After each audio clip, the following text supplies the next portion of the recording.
I hereby open this academic ceremony in which Tatenda Zinyemba will defend the academic thesis effects on HIV on children and youth educational attainment. May I invite you to present a summary of your study and the conclusions of your thesis. Thank you, Director. Dear members of the Corona, colleagues, family, and friends. In the next 15 minutes, I'll present a summary of my thesis titled Effects of HIV on Children and Youth Educational Attainment. The motivation and background of this thesis is mainly summarized by the following map. The map shows HIV prevalence for 122 countries in the world. The countries in light blue have prevalence rates that are below 1%. The countries in dark blue have HIV prevalence rates that are above 10%. The map shows that 70% of HIV positive individuals reside in sub-Saharan Africa. In fact, Southern Africa is disproportionately affected by HIV. As reflected by the parts in dark blue, Southern Africa contains all the countries that have prevalence rates that are above 10%. This is significantly higher than the global prevalence rate of 0.7%. This thesis focuses on Zimbabwe, a Southern African country that is ranked 6th in global HIV prevalence. The current HIV prevalence in Zimbabwe is 13%. Though this is considerably high, this is a large decline from the peak of 29.7% that was recorded in 1997. The decline in HIV rates in Zimbabwe is mainly attributed to an increase in the availability and in the use of antiretroviral therapies, as well as other holistic interventions aimed at reducing HIV rates. Despite these efforts to reduce the HIV infection rates, 30% of HIV positive individuals still do not have access to treatment. And about 1 in 5 HIV infected individuals are not aware of their status. This signifies that mortality, morbidity, and social issues related to HIV infection have been perpetuating since the inception of this disease over 40 years ago. Moreover, issues related to stigma, adherence, and default in treatment may reverse medical and social gains brought about by the innovations related to HIV treatment.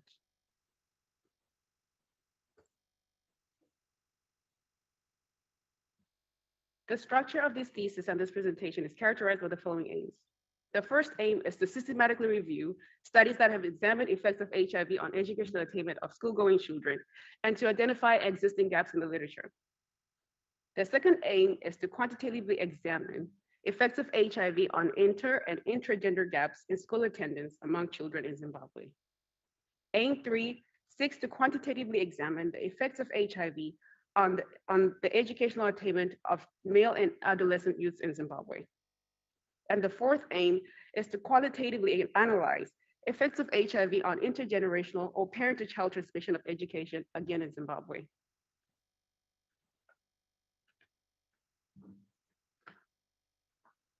The methodology of the thesis relies on mixed methods. In chapter 1, we provide the general introduction of the thesis. Chapter 2 conducts a systematic literature review of global studies that have examined the effects of HIV on children's educational attainment in order to identify existing gaps in the literature. The remaining chapters in the thesis seek to address these literature gaps that were identified in chapter 2. Specifically, chapters 3 and 4 are quantitative chapters that examine the effects of HIV on inter and intragender gaps in education. For both studies, we use the Zimbabwe Demographic and Health Surveys data, or the DHS.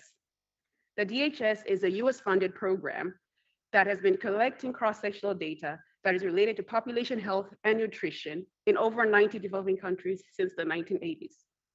The 2015 wave of Zimbabwe is mainly unique in that it also contains HIV test results for individuals below 15 years.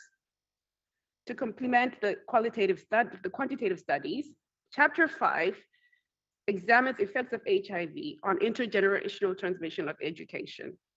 We use qualitative data collected at Mashambanzoa Care Trust. This is an on-site and off-site HIV treatment facility that is based in the capital city of Zimbabwe, Harare. The facility caters to about 5,000 individuals who are mainly located in various low-income areas. Finally, Chapter 6 presents the general conclusion and discussion of the thesis. In Chapter 2 of the thesis, we use the PRISMA method which is an evidence-based approach that is used to conduct a transparent systematic literature review. The study examines mechanisms that influence the effects of HIV on children's educational attainment. These mechanisms are sickness of the child, orphanhood, sickness of the parents. We also focus on three main effects of HIV on children's educational attainment. These are effects on HIV-positive children, effects on gender gaps in educational attainment, and effects on intergenerational transmission of education.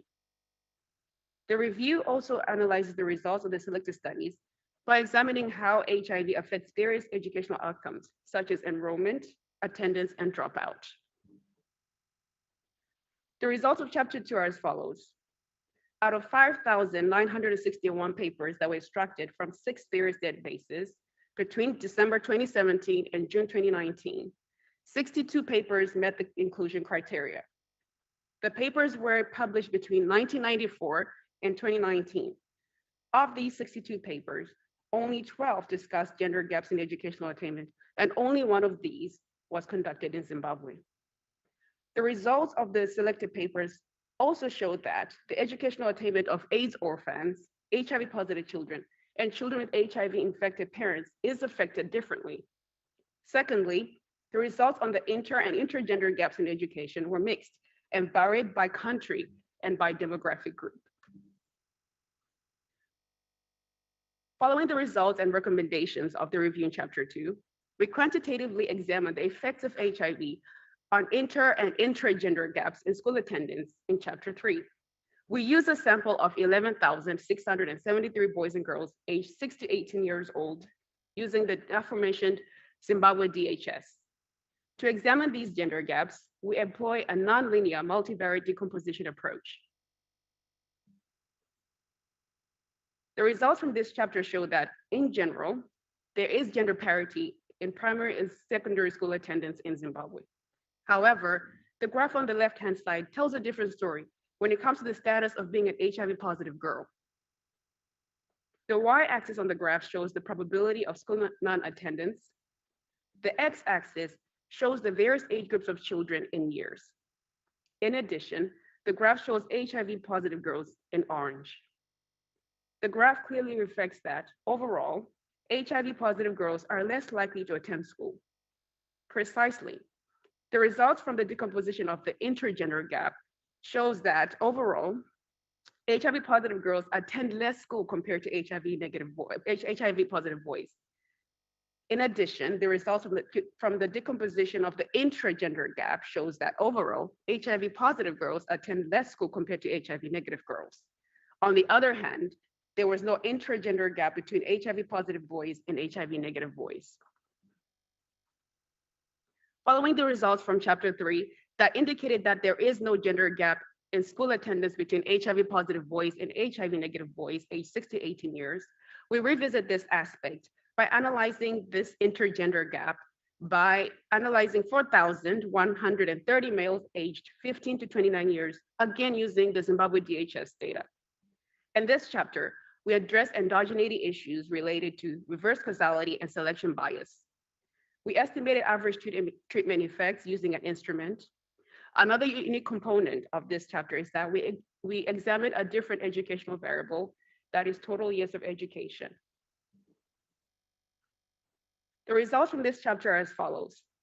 After addressing selection bias using the instrument, we find that HIV has a negative and significant effect on total years of schooling. However, we do not find an effect after addressing reverse causality using the probit two-stage least squares method.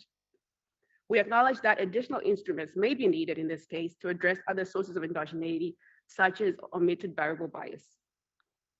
To examine whether HIV has an effect at the primary, secondary, or tertiary education, we employ the instrument and a seemingly unrelated bivariate probit model.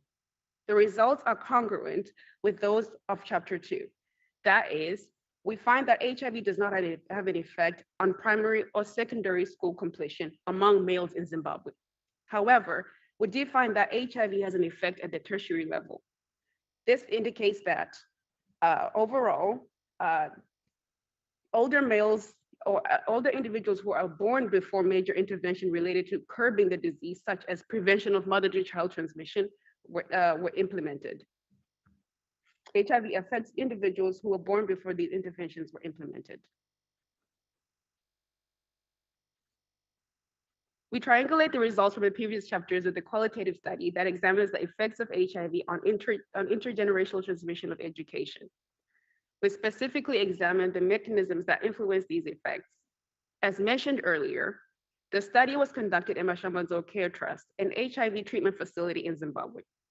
We purposefully sampled and conducted in-depth interviews with 16 low-income, HIV positive and HIV negative mothers who were above 18 years old. The mothers had a total of 71 children in their care, of which 61 were biological children of the families. For the analysis, we use a framework that describes the channels that influence the direct and indirect effects of HIV status of a parent on investment in their children's education.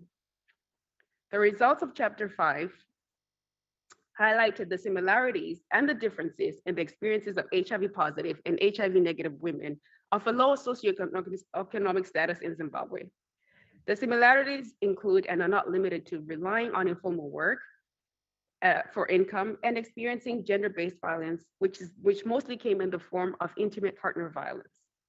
Some issues were prevalent among HIV positive women were sex work, raising children of deceased family members or sick family members. In addition, though all biological children were HIV negative, a significant portion of these children had issues with not having birth certificates.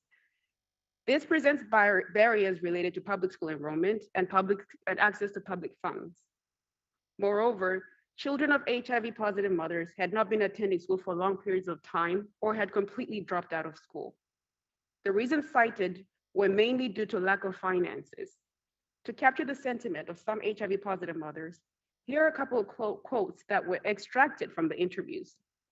The first quote says, "My children face challenges in that at times they go to school without eating, without food to carry to school, and at times without books. It is deeply affecting my children a lot as they always wonder why they cannot go to school." The second quote says, "My daughter is very intelligent. She helps me when selling things and is good at calculating the change." This thesis revealed findings that have some policy implications. As shown by the results in Chapter 3 and 5, there is a need of policies that target the education of HIV-affected adolescent girls, given that their education is affected from when they're in primary school. In fact, government policies are needed to address child marriage in Zimbabwe, as it is linked to HIV infection and school non-attendance or dropout among girls in Zimbabwe. Lastly, policies that target families affected by HIV are needed to ensure that their children complete their education. Thank you for your attention, and I yield back to the prorector. Thank you very much for your presentation. The opposition will be opened by Professor Dr. Christoph de Witte. Thank you very much. Dear candidates, thank you very much for this interesting presentation and the thesis itself. I thought it was a very interesting thesis with a very highly policy relevant topic. So congratulations on this. It is also well written. And yeah, I had the feeling that as a reader, you really take the reader in the story and the storyline. So this was definitely a strength of your work, the fluent way of writing. It's also impressive to see that you have already 3 publications in excellent journals, which signals, of course, the quality of your work. You use also multiple quantitative methods, which you seem to master well. And you also open in this chapter with a qualitative approach, the black box, which is a very nice combination to see the qualitative and the quantitative work. Also, in terms of the findings, it's an interesting heterogeneity where you focus on the gender and the gender components. And at the very end of your thesis, you missed the last full stop. So the very last sentence of the thesis doesn't have a full stop. And I think this is deliberately done to show that the story and the research should go on. So well done with the signal as well. I picked it up, well done. Nevertheless, I do have some questions. So I have one technical question, which I will pose first, and then I do have also a more policy related question. But in chapter 4, you don't find an effect in the probit two-stage least squares models. So you highlighted this as well in the presentation, and you blame on that the weak instruments, which doesn't capture all of the endogeneity. That's what you mentioned also in this presentation now again. And you make this argument at several moments in the thesis, but you never go into depth in that. And so I'll take this opportunity now to focus on what sources of endogeneity is there, and what sources of endogeneity don't you capture. So what omitted variable bias is there? Where is the omitted variable bias coming from? And if you would have a perfect instrument to fully capture the endogeneity, what would the perfect instrument be in your opinion to make this probit two-stage least square model work, such that it has the proper sign and the significance that you would like to see? So these are the two first questions, the technical questions. So where is the omitted variable bias coming from? Why can't you really measure it? If it's, for instance, disability bias, and what would be the perfect instrument in your opinion? Highly esteemed opponent, thank you for your wonderful comments and for your question. Indeed, we didn't find an effect with the probit two-stage least squares method. And what I would first want to acknowledge is that while early circumcision may not have appeared to have captured some of the endogeneity issues we have in the paper, it was indeed a valid instrument. The F-test was above 30, and the Hausman test already shows that it is indeed endogenous. However, we do have an issue with this type of study, right? Because we have the reverse causality aspect, and then we have the selection bias aspect. And this is why you don't typically find studies that actually attempt to use an instrument to talk about causality when it comes to HIV and education. I think that some of the issues that we didn't capture could be cultural issues that cannot be measured within the data, right? We think that issues also when it comes to education, we know that issues such as ability cannot be measured as well within the data. And so had we had, let's say, instruments that would capture ability, for example, that would have helped. And also some instruments that could capture cultural issues would have helped as well.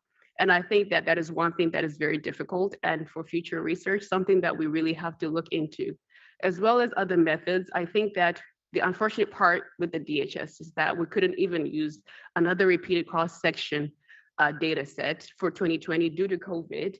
The DHS was not able to complete the survey for the 2020 DHS data collection.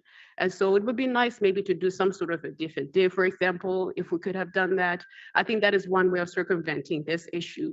Otherwise, I can't really think of an instrument that would capture cultural issues or issues such as ability. For example, we could say that parental education could capture that, but also we used it as a control variable, which we found that it couldn't work as an instrument in this case. However, in some studies that examine issues related to education, you find that they may use parental education as an instrument.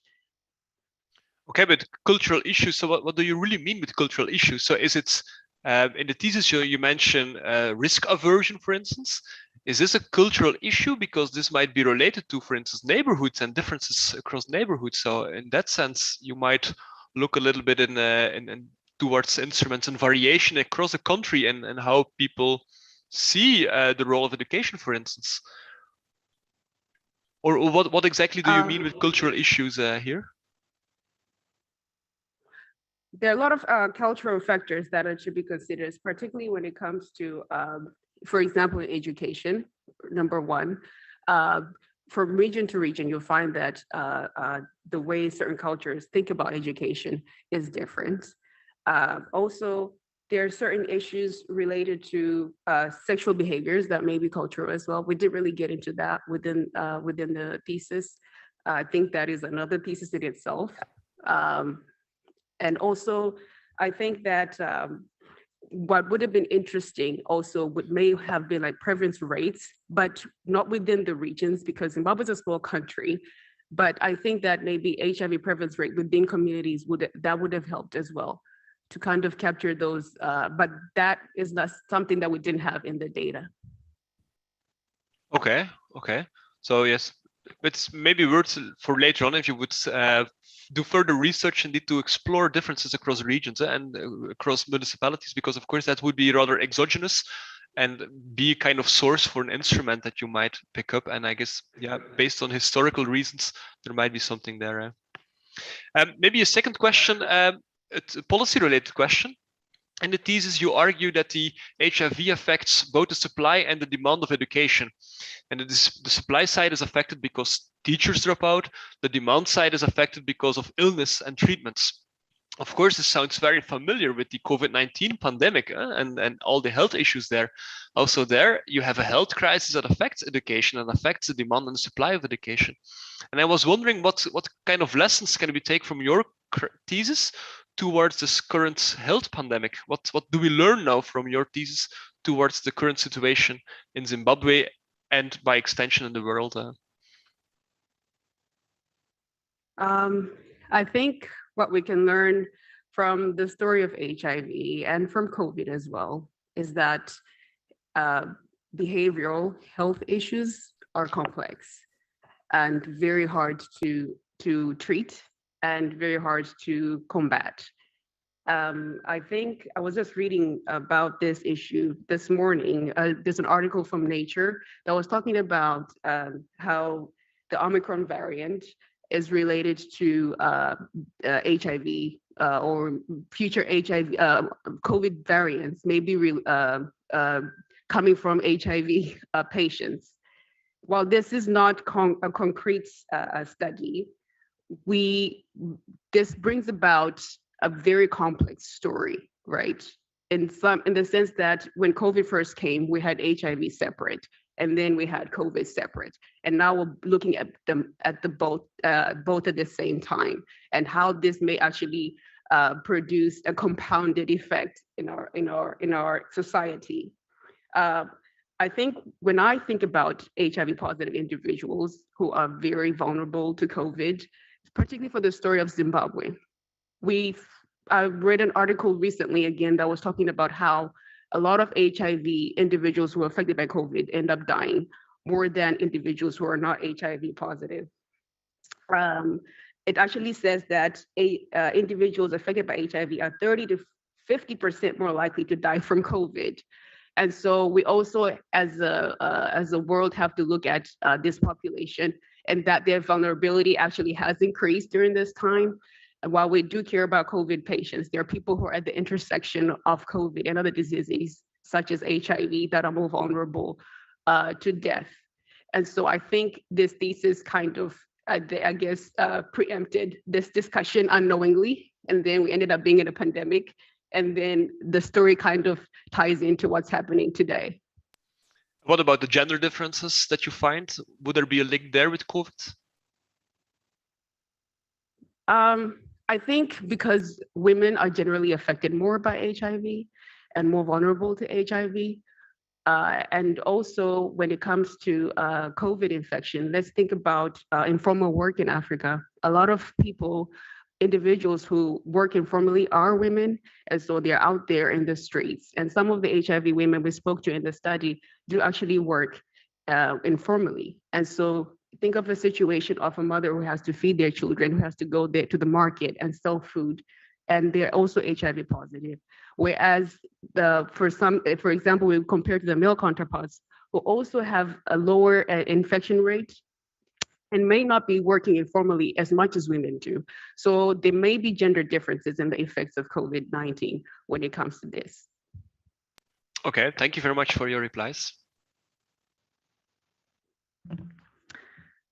View and the opposition will be continued by member of the assessment committee, Dr. Willa Friedman of Houston University. Thanks so much. This was really a fascinating dissertation to read. I loved how everything pulled together in such a thorough way, and so you're sort of focusing in one area and then bringing together different ways of looking at that. And I think that was really nice. And so one thing I'm curious about is with the qualitative work that you did, I think that's a really nice addition to try to kind of use that to come back and understand what you'd seen in the DHS and in the quantitative work.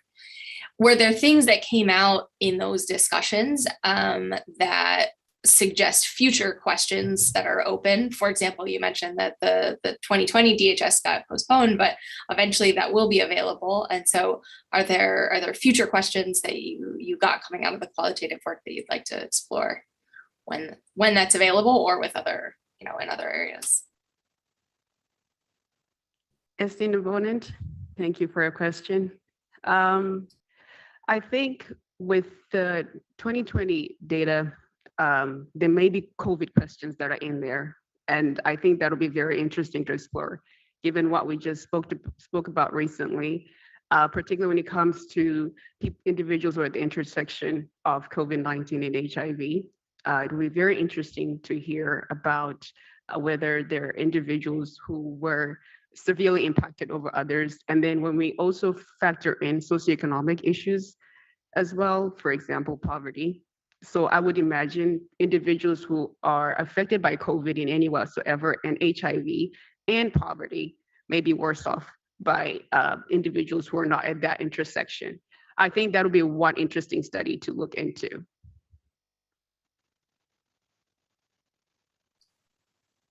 Thanks so much. So let me ask you a question in a different area. So I got the sense from reading what you were putting together that compared to earlier work, especially earlier work that you studied, like Kate Orkin's work, for example, stigma and the stigma that kids whose parents were HIV positive faced, I think for a long time was a really, really big barrier. And I had got the sense that you were finding a little bit less of that. And I'm curious if you have the sense that this is something that has been going down over time, and whether your work is potentially a little bit of evidence that that is changing. And if that's the case, I'm curious if you have the sense that that's changing pretty broadly, or if it's changing specifically for sons or daughters, or whether there's some variation there. Dear esteemed opponent, thank you for your question. I think that indeed, in some ways, stigma has reduced. For example, I think in terms of the facts surrounding HIV, there's a lot of education that was provided at times where people, for example, weren't aware of how HIV spreads. I think overall, a lot of people are aware of how HIV spreads. I think a lot of people are not afraid to sit to somebody who has HIV or share, I don't know, a cup with a drink or something with a person with HIV, because we now know how it is transmitted. So in that aspect, I think that those types of stigma have reduced, even when we look at the provision of care, when we look at teachers teaching children who have HIV. I think that that type of stigma is not there, right? Wanting to be in the same room or sitting next to someone with HIV.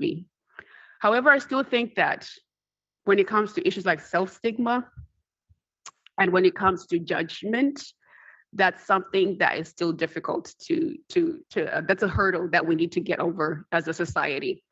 I think that it is still considered a sinful disease, if one can put it that way, a sinner's disease, or what, right? Because it's a sexually transmitted disease. And I think that that is one hurdle that we're still to cross over, particularly when you talk to women who are HIV positive, right? You can still hear their stories and how they self-stigmatize from in some aspects. And also sometimes maybe based on their previous lifestyles, they may think they're deserving of the disease. And so I think that that type of stigma is still there. So we look at self-stigma and then the stigma related to other people judging them. And this, I think one particular touching story was of an HIV positive mother who stopped taking the medicine because of self-stigma, even though they had a child and they didn't want to be on this earth anymore. It could be because they were facing judgment from their family and judgment for themselves. So some of these psychosocial issues that we observed in this study kind of highlighted those types of issues. That was a phenomenal answer. I just wanted to say that. Thanks so much. I go to the next person. The opposition will be continued by a member of the assessment committee, Professor Dr. Franziska Gassmann of Maastricht Graduate School of Governance. Thank you, Prorector. Dear candidate, I also would like to congratulate you with your thesis because I thought it is very neatly executed, it is very well written, and it actually is on a topic that I guess the world seems to have forgotten about. Definitely now, because everything is about COVID, but even before, it's very rarely that we read about HIV in the newspapers or whatsoever. I also admire your thesis because it is a great example of the added value of mixed methods. Yes, so that you try to combine, you have both. And you start with a systematic literature review. You have your quantitative methods, you have your qualitative method. And for me, this was like zooming in from the large picture, then going down really to the individual micro level person, so to speak. And I think the thesis contributes to our knowledge on the effect of HIV on children, particularly in the Zimbabwean context. And of course, I also have questions for you. And it relates to the definition, let's say it's about chapter 3 in particular, and it is about the definition of school attendance, let's say, yes? So you want to understand the effects of HIV and gender on school attendance, let's say. And also it was very clear again in your presentation that there is no direct effect of HIV on school attendance. Yet the dependent variable identifies those children that never attended school in the previous school year. At least that is what I take from your thesis.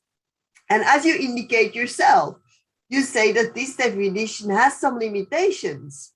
For example, it does not tell us whether a child dropped out permanently or not. I thought about that too, but eventually I don't think that this is the major limitation. Because, how should I say, in the context of HIV, but not only HIV, it also refers to other chronic illnesses. This is a kind of an all or nothing approach, yes? And I don't think it is particularly helpful for the analysis of educational attainment. Because children chronically ill or they suffer, I would expect that they suffer from prolonged or even repeated absences during the school year, yes? That would be, the son of a very good friend of mine has a chronic illness. He goes back to school, but then he drops out a month or two whatsoever. And this is not captured in your survey. And he also believed that this affects the performance. It affects, let's say, their chances also that they repeat the grade maybe, and it increases the likelihood that they eventually drop out. Now, I know the DHS also a little bit, and I guess that your data simply does not have this kind of information. Yet still, I want you to hypothesize a little bit that this all or nothing approach leads you to your conclusion that there is no direct effect of HIV on school attendance. Yes, there is a difference between, let's say, girls and boys and girls positive versus girls negative. Now, I was just wondering, how would you expect your results to look like if you could account for the duration and the frequency of absences, let's say? Do you still believe that there will be no effect? And what would you expect about the difference between girls and boys to occur? I was also thinking, for example, could you have considered something like net enrollment, right? That you look at the appropriate age versus grade relation to see whether you can somehow, how should I say, compare the school delays. So I'm just trying to are there any creative solutions for this limitation? Highly esteemed opponent, thank you for your comments, compliments, and for your question. Indeed, we did think about this limitation a lot. And I think that indeed what you have said in some aspects, it is correct, right? To what extent can we say that this is just not a chronic disease issue? And why can we just then say that this is an HIV issue, right? I think what really helped with the aspect of decomposing the gender gaps was to say, listen, though we don't find an effect of HIV, and when we interact gender and HIV, we see something has to be said about the status of being a girl and HIV positive over the status of for example, being an HIV negative boy. And so I think in those results, we're confident in saying that HIV positive girls are indeed different. However, when it comes to the educational outcome, I think it'll be very interesting to look at something like enrollment. I'm not sure, though, whether we'll find different results. And here's why I say that. The effect is driven by age when it comes to the gender gap, right, between HIV positive boys and HIV negative girls. And a lot of it has to do with early marriage, right? And we find that when we look at HIV positive boys, there is a low marriage rate compared to HIV positive girls. And when we look at HIV negative girls, the marriage rate and HIV positive girls, the marriage rate among HIV positive girls is double that of HIV negative girls. And so this effect, in our view, is driven by that aspect. So that may not necessarily, I don't think we'll have different results when we look at dropout, for example, or net enrollment. In our view, like we say, we do acknowledge that we don't know whether these children have completely dropped out or are simply not attending school.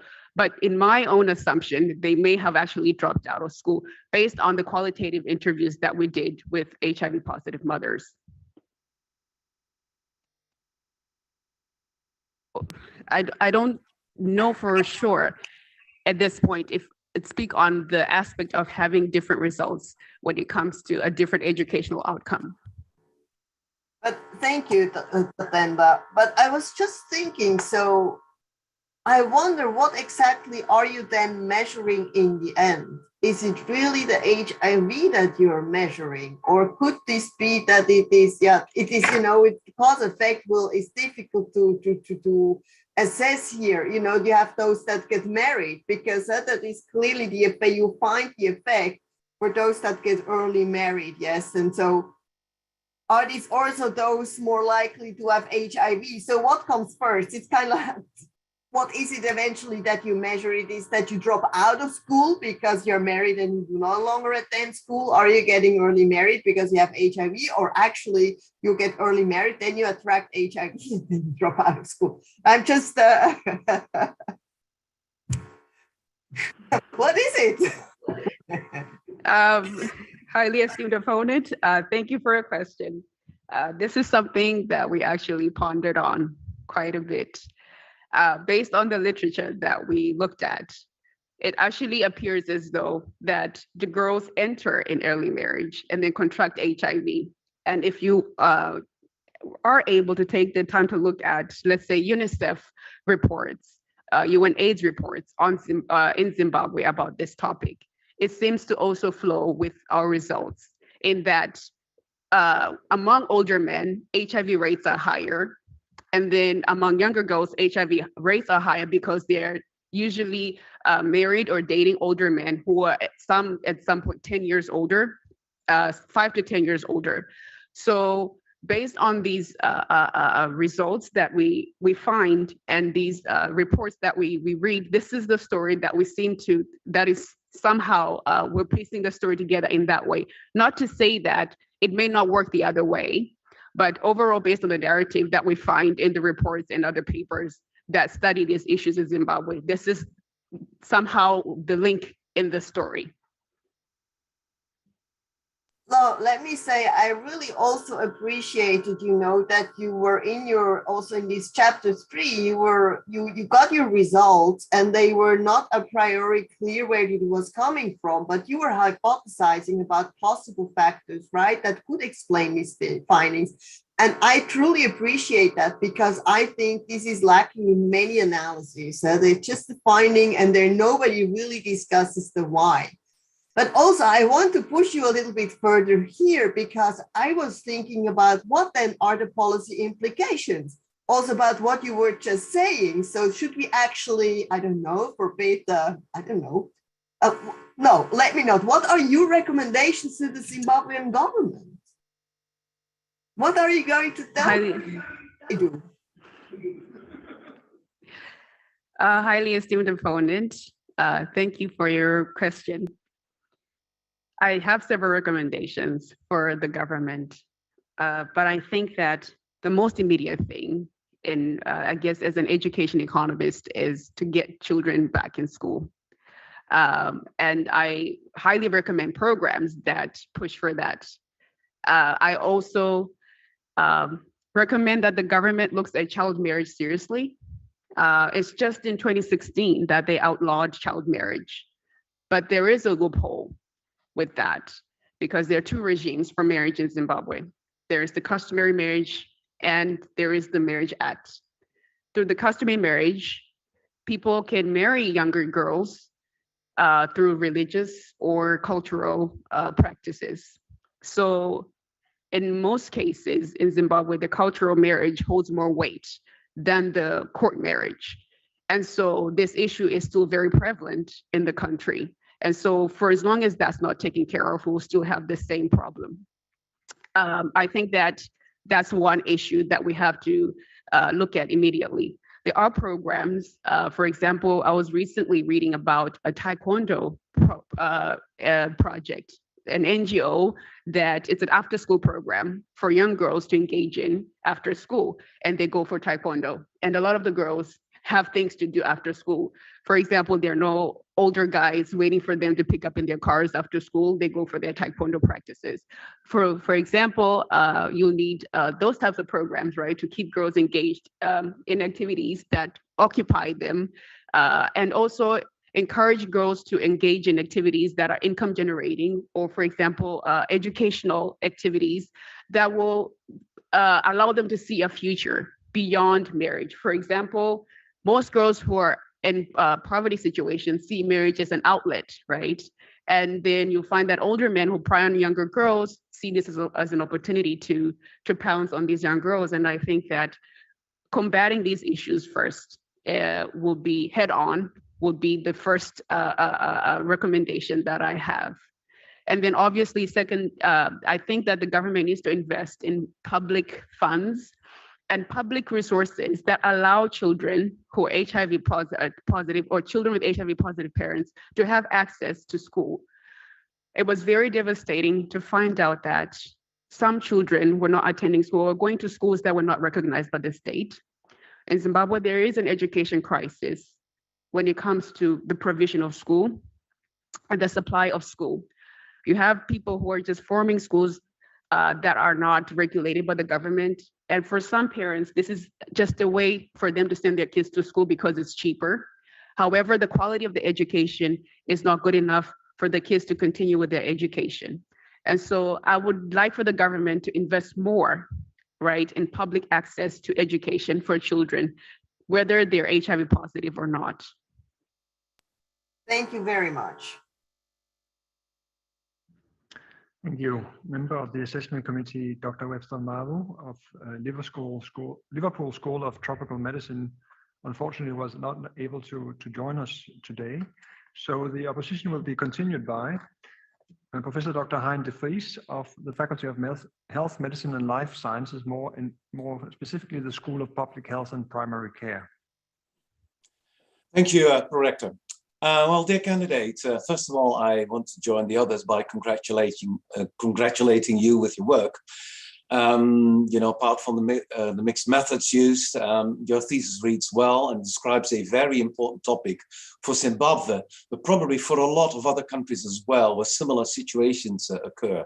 I remember when I was working in, for instance, South Africa, Uganda, or Tanzania, also on HIV prevention or pregnancy prevention programs, that we saw similar problems, high dropout rates among certain segments of the young population. And although there is a lot of resilience, still this occurs. So I think you are describing a very important issue. And I want to congratulate you with that and also the team involved. I have a question, and actually it's you showed my question already when providing your presentation by depicting the graph concerning chapter 3. I don't know whether you can still show it, but actually it's about the intercept. And because I thought, okay, let's look at the older girls who are HIV positive, and because you were talking about, you know, recommendations, and in health promotion, you then always look at, you know, what are the determinants of a particular behavior at the micro level, but also at the macro level, and which determinants can be changed. So I thought, okay, you're talking about the recommendations for the policies. You already alluded and explained a little bit to the rest of the previous person, but I had a very interesting, well, observation, which I wanted to share with you, because the intercept of the older HIV positive girls already starts higher than all the others. Meaning that, you know, the chances of dropout in that particular group is already higher than in the other groups. I think if I remember correctly, it starts at age 6. I dare not hope that at that time they were already sexually active and were already HIV positive. It could be, I know, but still, hopefully rare.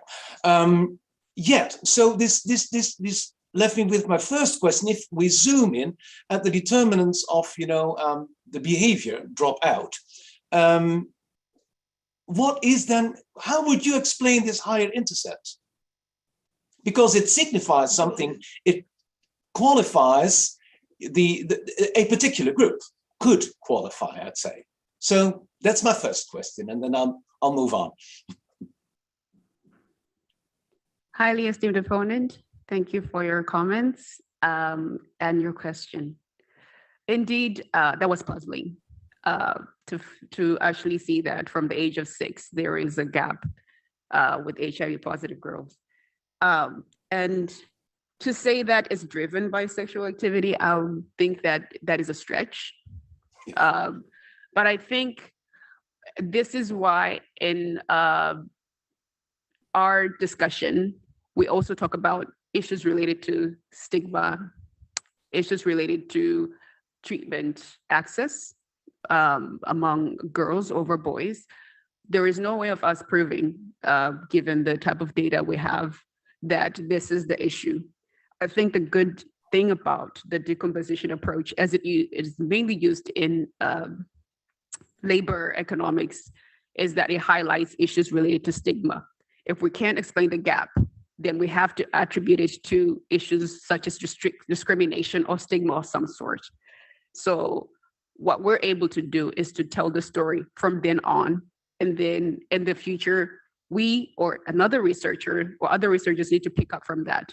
Why is this gap there? Indeed, we have the same questions that you have, but we can't really attribute it to the same issues that we observe among older girls, right? But there are issues that we can't capture quantitatively that we may have to look into. So we may need like a very intense qualitative study that really looks at why this gap exists, and maybe following the new wave of DHS data to see whether that gap still exists, right, in the future, to look at the trend. Because this is the first data set to have information on HIV test results on children that young within the DHS. Yeah, and so it's nice that it's could I ask a question about it? Because I think you already may have alluded it to in the discussion with the previous opponent, where you said, you know, it may be a particular type of, you know, people that do not attend schools because of other reasons, because it's harder to access, because they have to walk for miles and miles. I remember situations where kids had to walk, you know, long distances to go to schools. It could be that, you know, they're not attending school for economical reasons because they have to work for their parents and these kind of things. So there may be a sociological pattern actually be involved. And I did not read that in your discussion, you know, when you try to sort of, you know, characterize your population in terms of what could be determinants. So I just wanted to hear something about it. And I agree with you that indeed this could be a topic for a qualitative study. Highly esteemed opponent, thank you for your question. Yeah, I think when we do talk in the intro of the thesis, we talk about the intersection between being HIV positive and poverty. And while we do mention in one of the propositions that there is a discrepancy between what parents say and what we actually observe. And this is a puzzle that we still need to look into. When we talk to HIV positive mothers, right, who are poor, as to whether they would choose to send a boy to school over a girl, they vehemently denied that this would be the case for them. They'll send the smarter kid to school, right? However, when we start prying more with the questions, we find that they would also prefer for young girls to get married, right? Because it alleviates them from the financial burden of taking care of the girl, despite whether they're smart or not, right? And I think also there is the issue of boys becoming future breadwinners, and maybe parents may push to send their boys to school because, again, they're the name bearer of the family and they will carry on the family's name and etc. But this is something we were not able to capture within the interviews, because one of the questions we asked was that, given a choice, a financial choice, to send a boy or girl to school, would you choose the girl over the boy or the boy over the girl? And they said, all of them said that I would never choose which child to send to school. But our data in chapter 2 say something completely different. And so this is something that we have to actually look into further, because like we actually acknowledge that this is something, a discrepancy we find in the thesis. Okay. And related to that is also, you talk about recommendations, you know, and that was also mentioned in the previous opponent. Then of course you need to know what is causing the behavior, and it's probably multitude of factors. So if you were to hypothesize on what could be the most important determinant that that should be addressed apart from access to school, what would be that, and what would be your primary target group? Would it be, it could be parents, actually reinforcing, the dropout behavior. It could be actually teachers because of stigma. It could be peers also because of stigma. Could you sort of, brainstorm a little bit, or probably more than brainstorm because you're an expert? What would be your idea on that? I think that if I had it my way, I highly esteemed opponent. Once I find records of HIV positive girls from clinic, I think that is from a clinic. That is one point to capture this issue, right?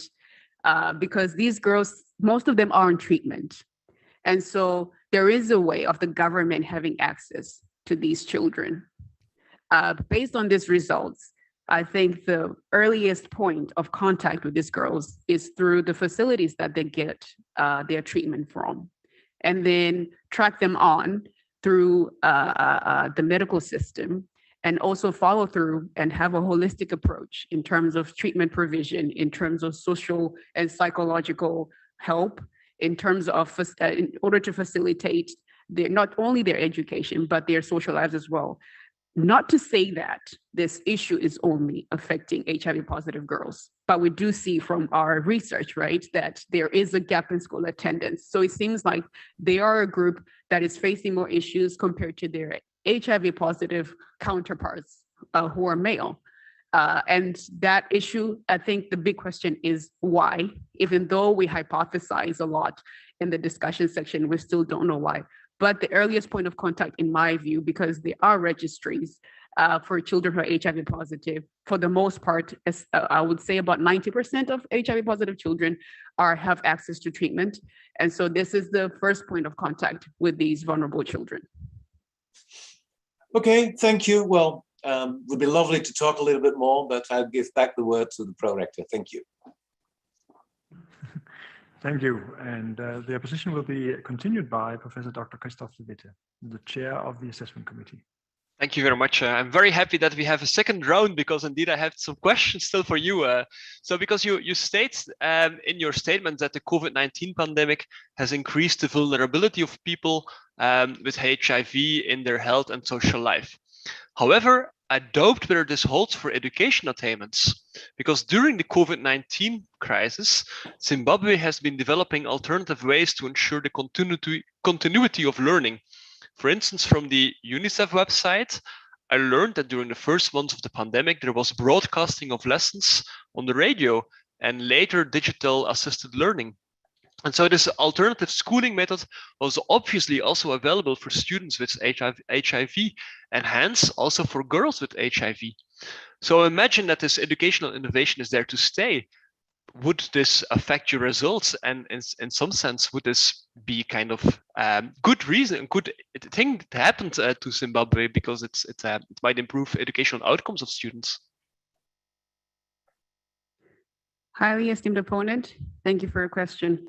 I was actually having this conversation with one of my colleagues who's working on education issues in low-income settings and COVID-19 and how innovative ways are needed, for example, the ones you mentioned, to ensure education access during the COVID-19 pandemic.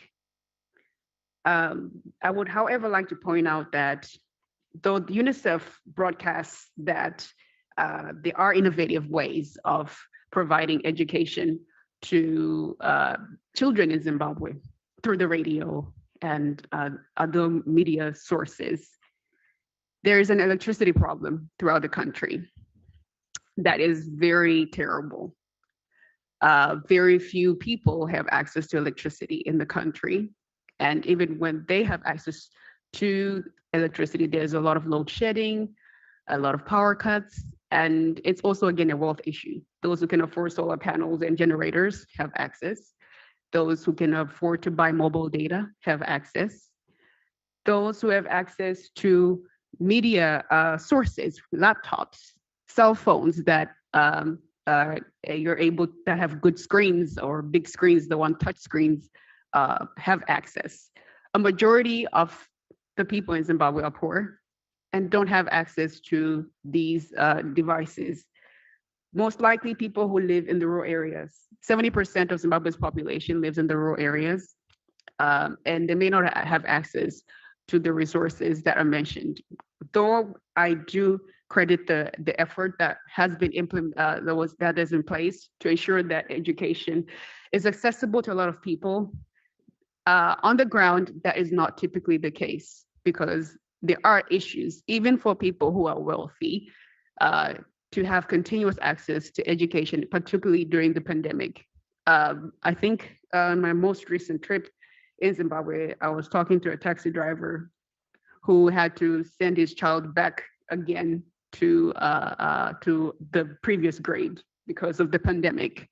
And this has nothing to do with the HIV issue, but this is a clear reflection of how the pandemic, even with his cell phone and with access to a radio, they still had to send their child back. It's a very different story when we compare the Western world to the developing world when it comes to these issues. Though I think that, yeah, indeed, the efforts that are in place through WhatsApp and the internet and the radio have been useful. It is not enough.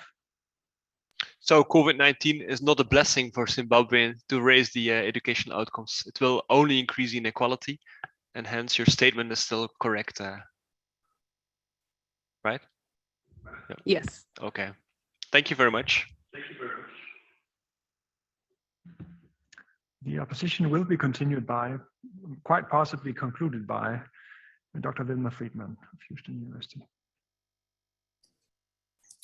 Thanks so much. I wanted to follow up on some of the earlier discussion about your finding that parents didn't express a preference for, in the initial questions, they didn't say, oh yeah, of course I would send my daughter to school over my son. They were really resistant to saying that they would treat their kids differently by gender. And then we still see that the behavior doesn't match that. Is this an update of what had been the case? I'm sort of still looking for these long-term trends for some reason in your findings, but is this suggestive that the views are moving that maybe 20 or 30 years ago, parents would have expressed a difference and said, yeah, of course I would send my son before I send my daughter. And the fact that they are resisting saying that, does this mean that there's just social pressure to sort of hide what's being said? Or is this a suggestion that even if in practice things aren't as balanced, that there's like some hope that things are moving in a more egalitarian direction? Esteemed opponent, thank you for your question. Though it is hard to tell at this point, I think that a lot of it has to do with the fact that Zimbabwe's education system is quite different and unique. You may briefly conclude your reply. I think it is unique and completely different, mainly because since independence, the emphasis of education, especially and education equality, was already placed by the government. And so I think that sentiment has already been cemented in the society way before. And so it's not like there was gender inequality, a huge gap, in my view, because it was education access for all. However, I think that the cultural aspect kind of coincides with the view of like, well, education is great for everyone, but then we still have to cater to some cultural aspects. And I think that is something that people haven't really processed in their heads. Tatenda, Zinyemba, the time appointed for defending your thesis has passed. The degree committee will now withdraw to discuss the quality of your thesis and of your defense. I kindly request that you and your company await the results of our deliberations and our return in this room.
Tatenda, Zinyemba.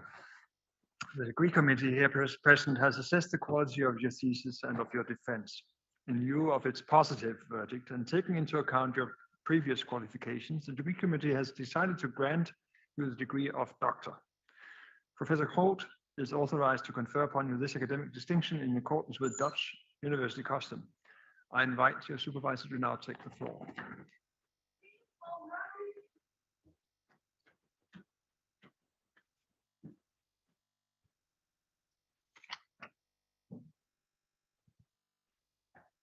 Do you promise to work in accordance with the principles of scientific integrity at all times, to be careful and honest, transparent, independent, and responsible? I promise. By the authority vested in us by law and in conformity with the decision of the committee here present, I hereby confer upon you, Tatenda P. Zinyemba, the degree of doctor and grant you all the rights attached to it by custom and law. As evidence of this, I now present you with the degree certificate signed by the rector, the secretary, and the other members of the committee, and affixed with the official seal of the university.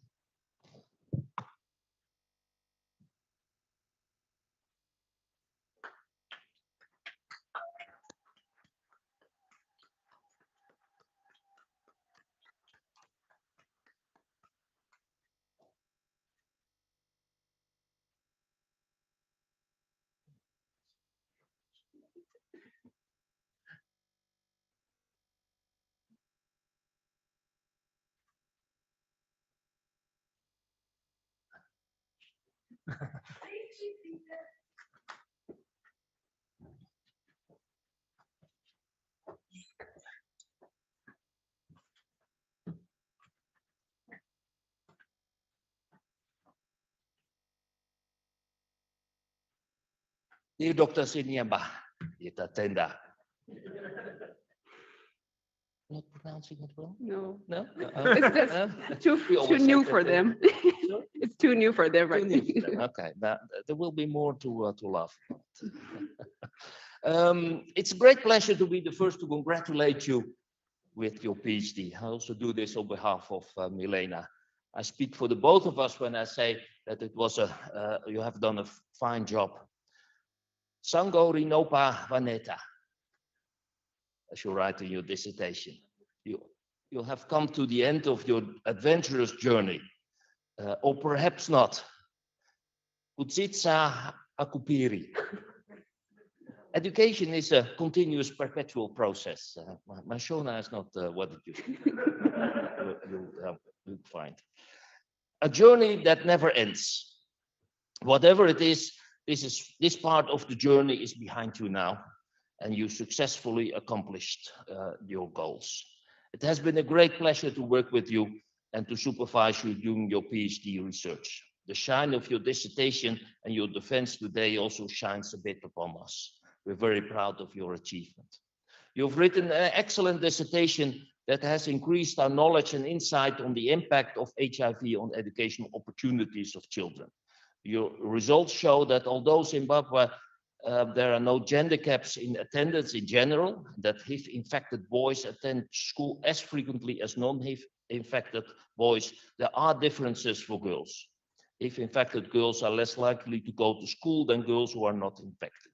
An important insight from your dissertation is that gender differences in educational attainment are strongly linked to poverty. Poverty also seems to explain the disadvantaged positions of HIV-infected girls. In an attempt to escape poverty, many of them marry early and quit school, as you also highlighted during the opposition in response of some of the discussion provided. By this, they increase the exposure to HIV and perpetuate their likelihood to remain in poverty. Although this is a very tragic way of doing, I think it's an important insight and only one of the many highlights of a furthermore rich and important dissertation. What is particularly noteworthy is that you apply a variety of research methods in your dissertation. You've conducted a systematic literature review and did both quantitative and qualitative research. You've collected your own data through interviews you conducted at the Mashambasu Care Trust and applied econometric techniques to existing survey data of the demographic and health surveys for Zimbabwe, as was also highlighted during the opposition. We have a tradition to include in the Laudatio some poetry. I've chosen a Shona poem by the Zimbabwean poet Tapiwa Mugabe. Tapiwa Mugabe was born in Zimbabwe and raised in Birmingham in the UK. I've no idea whether he was family of the other Mugabe. Anyway, I like what he writes and I have a few lines from a poem he wrote. I tried to clamber up my way to heaven on bended knees, a vain scramble in the dark to find a needle to soothe my heart. It was like weeding out a garden with my eyes closed, cutting and uprooting both flowers and weeds, but I have the heart of a butterfly. I know a honeycomb isn't made from a single flower's pollen. Your work on your dissertation may sometimes also have felt like a scramble in the dark and that you were weeding out the garden with your eyes closed. In your acknowledgement section in your dissertation, you described your PhD work as an adventurous journey. To me, it sometimes looked as you were on an odyssey, or to paraphrase a German writer, you went through your Wanderjahre. You mentioned your stay in Kansas, Indiana, Madagascar, and of course, Zimbabwe. These are only a few of the places we met online during our conversations about your PhD research. I remember some time you spent in Baltimore. For example, last year during the height of the pandemic, your PhD trajectory was also an exploration on what you want in your life, and perhaps also an experience in the limitations of to your ambitions, and an exploration by uprooting both flowers and weeds to find out where your talents and ability will flower most. Alongside your PhD research, you did consultancy for both the World Food Programme, worked as a teaching assistant at the University of Kansas, worked with the Affordable Care Act volunteers of Monroe County, and did an internship for the Association for the Advancement of Women Economists. Sometimes Milena and I had the impression you simply wanted too much at the same time. I think one of the contributions Milena and I made along the way to your PhD journey was to impart on you that it's not always good to take too much on your plate. And to quote the German writer again, the master shows itself in the limitation. I believe your Wanderjahre, where you clambered up your way, have come to an end now, and you have reached your destination, not only by obtaining the doctorate degree, but also you settled. Where else? In Utrecht, in the Tweenstraat. Finally, let me again congratulate you, Dr. Zinyemba, with your achievement, also on behalf of Milena. I also want to take the opportunity to thank the members of the assessment committee for their efforts and work in evaluating your thesis and making the opposition here today such an enjoyable event. I want to extend our congratulations to your mother, your husband Takura, and your further family who are present here today, and to everyone else who has taken the time to watch the live stream and virtually celebrates this joyful event with you and with us here today.